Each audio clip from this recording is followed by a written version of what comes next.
Assalamualaikum. Abang mu nak buat nasi goreng kampung terpedas in the world.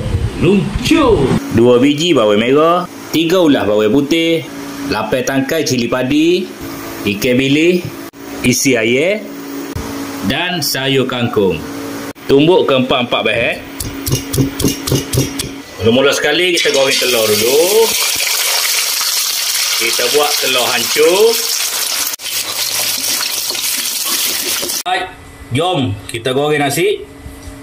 Kita panaskan minyak. Tumis bahan tumbuk.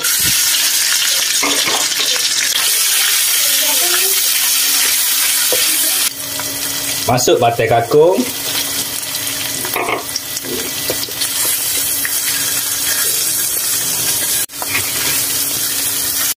Masuk sedikit belacan. Masuk isi air.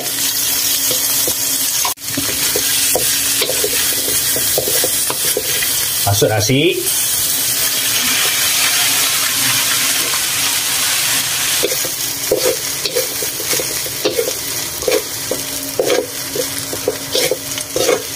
Masuk telur yang kita goreng awal-awal tadi.